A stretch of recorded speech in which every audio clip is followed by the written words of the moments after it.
katika msikiti wa Bamba. Siku ya swala hiyo itakuwa ni siku ya Jumamosi sambamba na baraza hilo.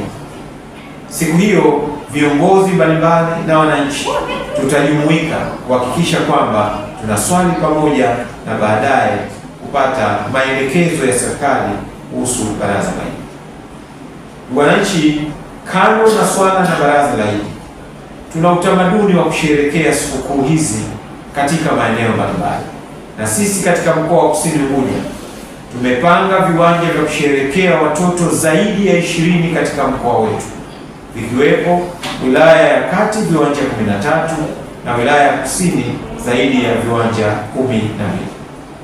Niwaombe sana wananchi wote wahakikishe kuwa wanasherehekea Idi hii kwa mujibu wa matakwa ya ada ya Idi za Kiislamu. Yale yote yanayokatazwa kufanywa kwenye maeneo ya Kiislamu, busara inaongoza kuwa si vyema kufanywa katika Idi hizo.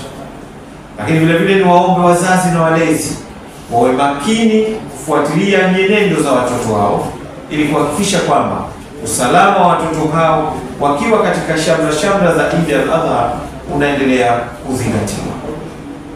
Jeshi la polisi na vyombo vingine vya ulinzi na usalama vitaendelea kuhakikisha kwamba hali ya usalama katika mkoa inazidi kuimarika ili wananchi waendelee kusherehekea Eid al-Adha kwa salama na amani. Kwa wale watakaotumia vyombo vya usalama barabarani, tunawaomba sana watumie vyombo hivyo kwa busara na hekima kuhakikisha kwamba wao na wananchi wenzao wanaendelea kubaki salama katika kipindi chote cha kusherehekea Eid al-Adha.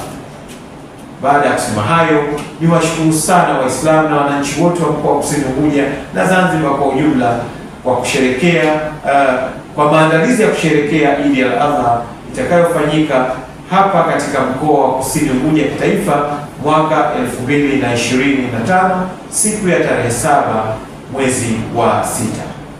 Ninakukaribisheni sana. Kullu aam wa antum bi khair. Assalamu alaikum wa rahmatullahi wa barakatuh.